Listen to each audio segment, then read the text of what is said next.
The much anticipated Nikon D300 has finally arrived at DigitalRev. World's first exclusive hands-on review, today, 21st November. First, let's have a look at what's in the box. Starting with the accessories, we have the standards of power cord, neck strap D300, video cord, charger, USB cable, rechargeable lithium-ion battery, English user menu,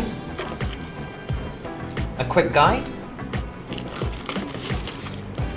a Nikon Capture NX software and driver, and of course the Nikon D300 camera body.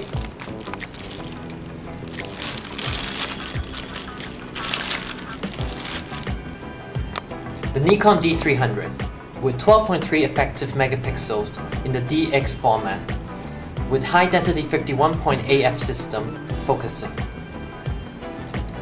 With a high resolution 3-inch LCD with wide viewing angle plus 2 live view modes as well. The CMOS sensor also includes a self-cleaning sensor unit.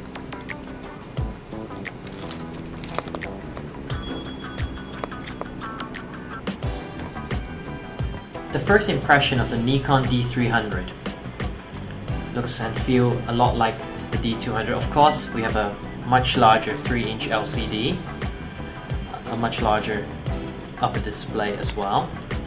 For test purposes, we will first attach a Nikon 50mm f1.4 lens to it.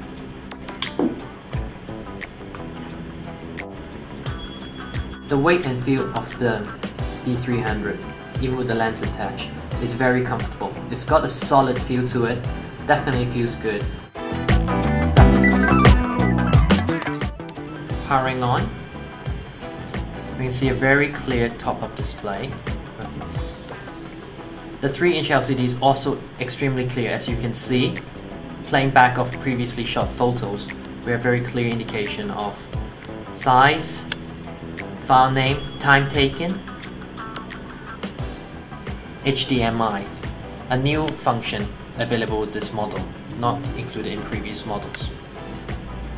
Furthermore, this camera exclusively takes CF cards only.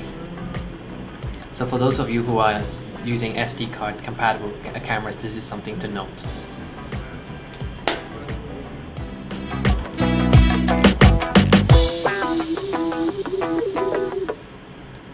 By selecting the live view function and clicking the shutter, we activate the live view.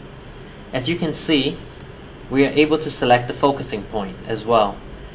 With 51 focusing points, you are sure to get your focusing just the way you want it. The Nikon D300 has a host of functions that could be accessed via its menu. By pressing the menu button, we can use the multi-selector to go through each function. The first menu is the playback menu. Here, we can access functions like the slideshow. Next, we have the shooting menu. When shooting in RAW, we can also select the different processing depths, either in 12-bit or in 14-bit. In any options, if you're not sure about its function, we can access the help menu via the key button. By holding on the key button, you will have instructions clearly shown. Furthermore, with the 12.2 megapixel sensor, we can see a marked improvement in the size of the image available.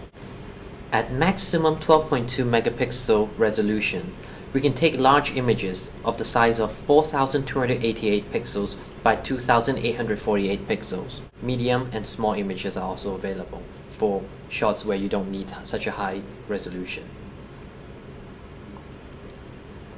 Furthermore, we have custom setting menu where you can set the autofocus, metering, timer, shooting modes, and bracketing functions. Next, we have the setup menu where I have two key functions available in the D300. The first, the image sensor cleaning. You can clean it at any time by selecting the Clean Now function, or you can set the clean as startup and shut down. So every time you power up or power down, the camera will automatically clean the CMOS sensor. Furthermore, the D300 has a HDMI connection, which allows you to display the photos up to a 720p resolution or 1080i.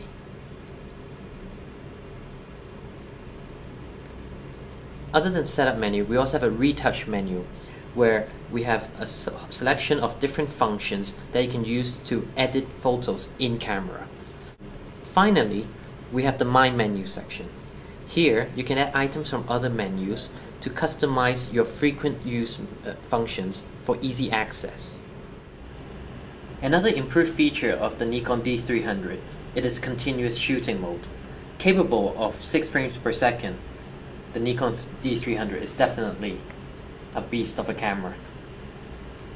By selecting continuous shooting mode high mode, we can see the 6 frames per second in action.